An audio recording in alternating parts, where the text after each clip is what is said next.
বিকাশ, তোমাৰ মাহঁতে যদি গম পায় মই এজাতি ছোৱালী বুলি, মোক জানো ঘৰ সোমাবলৈ দিব? মা দেউতাই কি বুলি কয় সেইটোনো মই তোমাক আগতীয়াকৈ কেনেকৈ কওঁ? আমি যিহেতুকে ভুল কৰিছোৱে, গতিকে মা দেউতাই কিবা ক'লে অকণমান সহ্য কৰি শুনি থাকিব লাগিব। আজিকালি মানুহৰ কাৰণে এইটো কোনো কথাই নহয়, কিন্তু মা যে পুৰণি দিনৰ মানুহ, গতিকে মায়ে অকণমান কথা শুনাব পাৰে। তুমি আকৌ মাৰ কথাবোৰ শুনি বেয়া নাপাবা। হ'ব দিয়া। বিকাশ, তই এয়া কি কৰিলি? আৰু এইজনী ক'ৰ ছোৱালী? মণি, মণি, ক'ত আছা? সোনকালে আহাচোন, চোৱাহিচোন তোমাৰ ল'ৰাই কি কাণ্ড কৰিলে। বিকাশ, তই আকৌ এয়া কি কৰিলি? তই ইমান ডাঙৰ সিদ্ধান্ত এটা লওঁতে আমাক জনাব লাগে বুলি এবাৰো নাভাবিলি নে? তই এনেকৈ আমাক নজনোৱাকৈ বিয়া পাতিবও সিদ্ধান্ত ল'ব পৰা হলি হা? তই এনেকুৱা এটা সিদ্ধান্ত লোৱাৰ আগতে দেউতাৰ মান সন্মানৰ কথা এবাৰো নাভাবিলি? মাৰে ঠিকেই কৈছে দেই বিকাশ, তই ইমান ডাঙৰ ডিচিশ্যন এটা অকলে ল'ব নালাগিছিল। এতিয়া এইবোৰ কথা মানুহে শুনাৰ পিছত মোৰ নাকটো ক'ত উলিয়াম ক? আগতে গাঁৱত কাৰোবাৰ ঘৰত এনেকুৱা ঘটনা হ'লে আগতীয়াকৈ মোক খবৰ দিয়ে কি কৰিব কি নকৰিব বুলি। এতিয়া মোৰ নিজৰ ঘৰতে এই খণ্ড, মই এতিয়া কি কৰিম বাৰু? মানুহৰ আগত কেনেকৈ মুখ উলিয়াম? দেউতা, মা, তোমালোকে মোক ক্ষমা কৰি দিয়া। মই বিয়া নকৰোঁ আগতেই যদি তোমালোকৰ আগত এই কথাবোৰ ক'লোঁ হয়, তোমালোকে মোক অনিন্দিতাক বিয়া পাতিবলৈ নিদিলাই হয়। সেইকাৰণেহে মই এনেকৈ মন্দিৰত মনে মনে বিয়া পাতিবলগীয়া হ'ল। দেউতা, বিকাশ, তই তেনেকৈ কিয় কৈছ হা? আমাৰ ওপৰত তোৰ সেইখিনি বিশ্বাস নাইনে? তই যদি ক'লি হয় আমি ছোৱালীজনী ঘৰলৈ গৈ তাইক চাই চিতি ডাঙৰকৈ বিয়া পাতি লৈ আহিলোঁ হয়। তই আমাৰ একমাত্ৰ সন্তান। বিকাশ, তহঁতৰ সম্পৰ্কটো আমাৰ আগত ক'লে আমি মানি নল'ম বুলি তই কেনেকৈ ভাবিলি হা? তাৰমানে দেউতা, অনিন্দিতাহঁতৰ জাতটো আমাতকৈ নিম্ন জাতৰ। শেষ কৰিলি বিকাশ, শেষ কৰিলি। ক'ৰ জাত কুল নাইকিয়া ছোৱালী এজনীক আনি মোৰ ঘৰ সোমোৱালিহি ঠিক নাই। তই কেনেকৈ ভাবিলি এনেকুৱা জাত কুল নাইকিয়া ছোৱালী এজনীক মই মোৰ বোৱাৰী হিচাপে মানি ল'ম বুলি? যিকণ খা সন্মান আছিল সেইকণো খেদিলি। মা, মইনো কি ইমান ডাঙৰ ভুল কামটো কৰিলোঁ? আজিকালি সেইবোৰ জাত পাত বিচাৰি থকা দিন গ'ল। আৰু অনিন্দিতাটো একেবাৰে বেলেগ জাতিৰ ছোৱালী নহয়।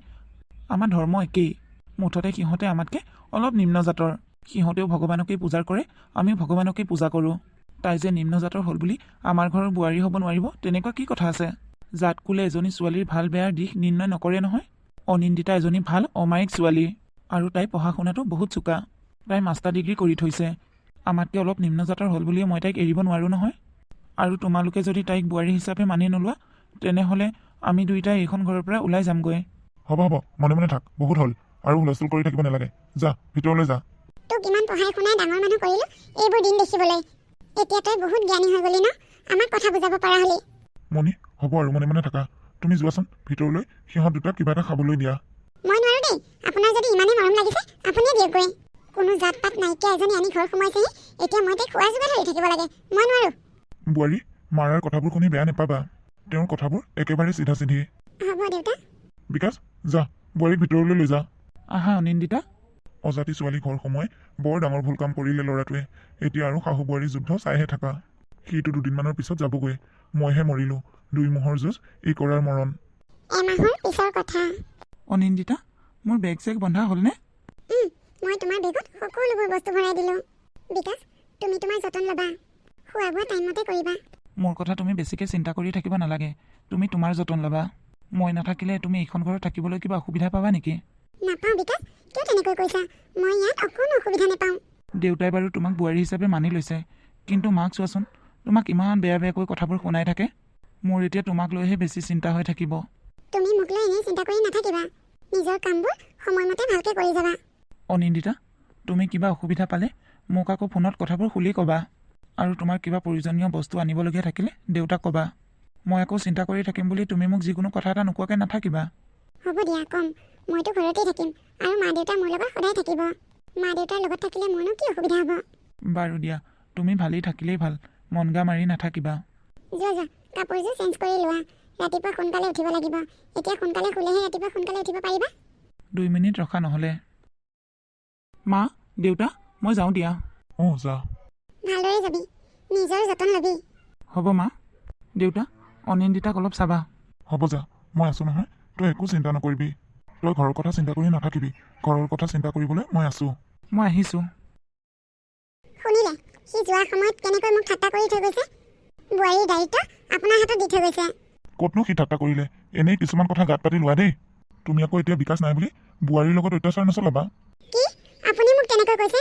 মইনো কেতিয়া তাইৰ লগত অত্যাচাৰ কৰিলোঁ? অজাতি এজনীৰ লগত যেনেকৈ চলিব লাগে মই তেনেকৈ চলিছোঁ।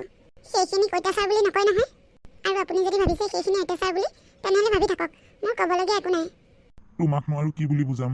বোৱাৰী, চাহ একাপ কৰি লৈ আহিবাচোন। মইনো বাৰু তোমাক কি বেয়া কথাটো ক'লো কোৱাচোন? সেই কথাটোতে ইমান খং কৰি থাকিব লাগেনে? দেউতা চাহ লওকচোন। অঁ দিয়া। মা এয়া চাহ লওক। মা হেৰা, তুমি সেইটো কি কাম কৰিলা কোৱা? তোক মই আৰু কিমান কম হা? তোৰ হাতেৰে মই চাহ পানী একো নাখাওঁ বুলি? তই কিয় ভাবিছ মই তোৰ দৰে অজাতি এজনী হাতেৰে চাহ পানী খাম বুলি? তই মোক বাৰে বাৰে চাহ যাচিবলৈ আহি থাক যে। চাবি আজিৰ পৰা যদি আৰু তই মোক কিবা যাচা নহয়, তোক মই। মণি, তুমি সেয়া কি কথা কৈছা? তোমাৰ মানসিকতা ইমান ঠেকনে? চি, মই বৰ লাজ পাইছো দেই। এই বিষয় লৈ আপুনি আৰু একো মাত নিদিব। এইজনী অহাৰ পৰাই মানুহে আমাক যি টি কথা ক'বলৈ সুবিধা পাইছে। কোনোফালে ওলাই যাব নোৱাৰো, চবেই তাইৰ কথা শুনে। তোৰ ল'ৰাই হেনো অজাতি ছোৱালী আনিলে, সিফালে ওলাই যাবি সিটোৱে ক'ব কি তোৰ ল'ৰাই হেনো অজাতি ছোৱালী আনিলে। ঐ তই কি চাইছ? তোৰ মূৰত সোমাইছে নে নাই? সোমাইছে মা। মই আৰু আজিৰ পৰা আপোনাক চাহ পানী একো নিদিওঁ। মণি, তুমি পাহৰিলা হ'বলা, মই এজন অৱসৰপ্ৰাপ্ত শিক্ষক। এজন শিক্ষকৰ পত্নীয়ে এনেকুৱাবোৰ আচৰণ কৰিলে একেবাৰে ভাল নেদেখি। আপোনাৰ সেই অজাতি বোৱাৰীক আপুনি মূৰত লৈ নাচি থাকক, মই নাচিব নোৱাৰো। ঘৰখনত থাকি কিবা শান্তি নলগা হৈছে। মণি, মণি ঘৰত আছানে? অঁ আছো। কোন আহিছেনো? বহকচোন সন্মুখৰ ৰুমতে, মই গৈ আছো। অঁ মেনকা, তুমি আহিলা? অঁ মণি, তোমাৰ মনটো কিয় মৰি আছে আকৌ? নক'বা আৰু, মোৰ ইমান ধুনীয়া সুখৰ ঘৰখনত ঘূণে ধৰিলে। শুনিছাই হ'বলা দেখোন, ল'ৰাই কৈ জাত কুল নাইকিয়া ছোৱালী এজনী আনি ঘৰ সোমোৱালেহি। অঁ শুনিছো। বিকাশে হেনো কোনোবা অজাতি ছোৱালী এজনী আনিলে। তাকেহে আজিকালি মনটো ভালেই লাগি নথকা হৈছে। সঁচাকৈ দেই, সি যে ইমান ডাঙৰ ভুল কাম এটা কৰিব কেতিয়াও ভবা নাছিলোঁ। সি এই ভুল কামটো কৰাৰ আগতে তোমালোকৰ কথা এবাৰ ভাবিব লাগিছিল। তাক পঢ়াই শুনাই ইমান শিক্ষিত কৰি তুলিলা, লাষ্টত সি এইবোৰহে কৰিলেগৈ। নক'বা আৰু, ক'তো ওলাব নোৱাৰা হৈছোঁ।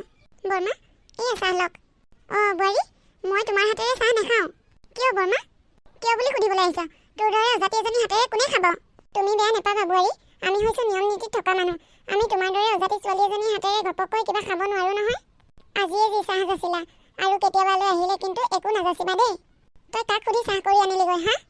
আলহী অহা দেখিয়ে বনাইছিলোঁ মা। আলহী আহিলে বুলি তোৰ হাতেৰে খাব নেকি? হ'ব মা, আজিৰ পৰা আলহী আহিলে মই চাহ নিদিওঁ। বোৱাৰীজনীৰ মুখখন বৰ চোকা যেন পাইছোঁ। তুমি এইজনীক কিয় ৰাখি আছা? ঘৰৰ পৰা খেদি নিদিয়া কিয়? ল'ৰাটো নাই, খেদিবলৈ ভালহে হৈছে। হয় নেকি? তুমি কিন্তু বৰ ভাল বুদ্ধি এটা শিকাই দিছাহি দেই। মণি, মই এতিয়া আহিছোঁ দিয়া। যোৱাইনে? অকণমান বহাচোন, আৰু কেইটামান বুদ্ধি শিকাই দি থৈ যোৱা। তাৰমানে মোৰ বেলেগত কাম এটা আছে, সেইকাৰণে লৰালৈকে যাবলগীয়া হ'ল। মই পাহৰিছিলোৱে। বাহ, কি টেলেণ্টেড মহিলা দেই। এইবোৰ মানুহে তাৰমানে তোমাক হোৱাই নোহোৱা মূৰত পোকবোৰ সোমোৱাই দি থাকেহি ন? এইবোৰ মানুহৰ কথা শুনিয়ে তুমি নিজৰ ঘৰখন শেষ কৰিব ওলাইছা। তাইনো কি বেয়া কথাটো ক'লে? ভাল কথাই কৈছে। কেইদিনমানৰ পিছৰ কথা। দেউতা, অঁ বোৱাৰী, কোৱা। বিকাশে মোক ফোন কৰি কৈছে অহা মাহত হেনো টেট পৰীক্ষা পাতিছে। মোক টেট পৰীক্ষা দিবলৈ দিবনে দেউতা? অঁ দিবা আকৌ, ভালহে কথা। তুমি ইমান কষ্ট কৰি পঢ়িছা, কিয় নিদিবা আকৌ? নেলাগে অ গোসানী, তই টেট পৰীক্ষা দি মাষ্টৰণী হ'ব নালাগে। তই ল'ৰা ছোৱালী কি শিকাবি মোৰ জনা আছে। মোৰ ঘৰখন আৰু মোৰ ল'ৰাটোতো ধ্বংস কৰিলিয়ে, এতিয়া আকৌ তই সেই উঠি অহা ল'ৰা ছোৱালীবিলাকৰ জীৱন ধ্বংস কৰিব নালাগে।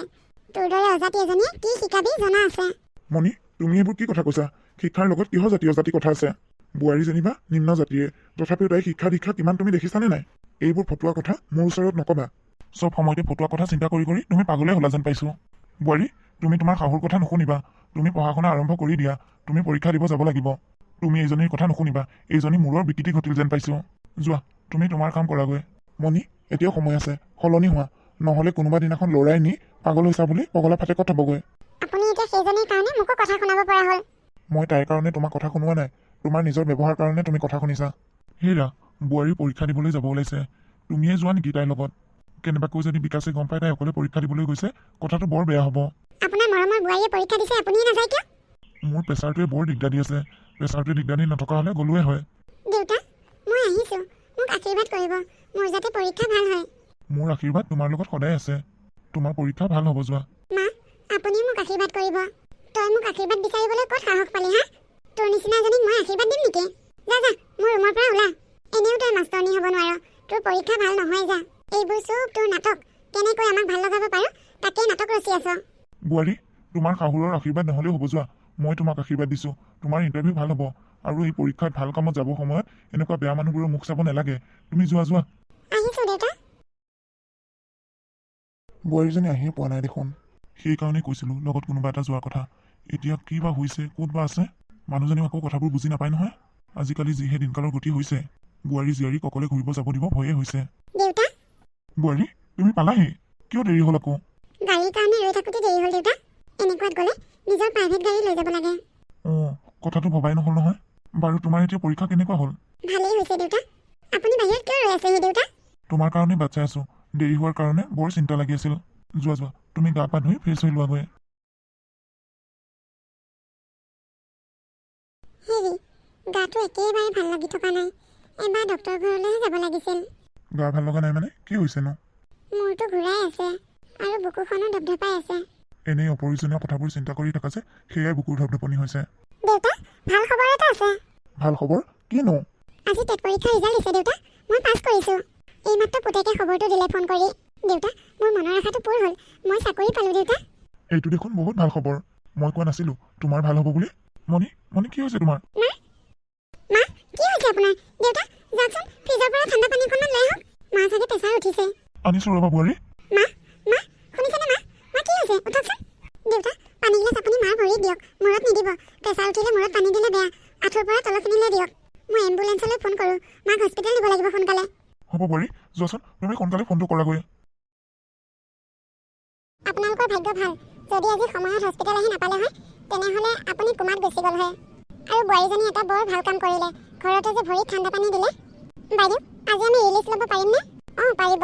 অলপ পিছত মোক লগ কৰিব। মণি দেখিলা, আজি যদি বোৱাৰী নাথাকিল হয় তোমাৰ কি গতি হ'ল হয় বাৰু? যিজনী বোৱাৰীক তুমি অজাতি বুলি হাঁহিছিলা সেই বোৱাৰীজনী আজি তোমাক জীৱন দান দিলে। বোৱাৰী, তুমি মোক ক্ষমা কৰিবা। এতিয়াৰ পৰা আৰু মই তোমাক কেতিয়াও অজাতি বুলি ঘিণ নকৰোঁ। তোমাৰ হাতেৰে মই ভাত পানী চব খাম। মোৰ বহুত ডাঙৰ ভুল হৈ গ'ল। মই মানুহৰ কথা শুনিবই নালাগিছিল। তুমি মোক ক্ষমা কৰি দিবা বোৱাৰী। হ'ব মা, আপুনি মোক ক্ষমা খুজিব নালাগে। মাকে জানো জীয়েকৰ ওচৰত ক্ষমা খোজে? মোৰ প্ৰতি আপোনাৰ কিবা এটা ভুল ধাৰণা আছিল। এতিয়া সেই ভুল ধাৰণাটো গুচিলে যেতিয়া মোৰ আৰু কোনো চিন্তা নাই। বোৱাৰী, তুমি মাৰ ওচৰতে ৰখা। মই ডক্টৰক লগ কৰি আহোঁ। ৰিলিজৰ কামখিনি কৰি লওঁগৈ। অঁ যাওক দেউতা। এনেকৈয়ে শাহু বোৱাৰী মিলিজুলি থাকিবলৈ ল'লে।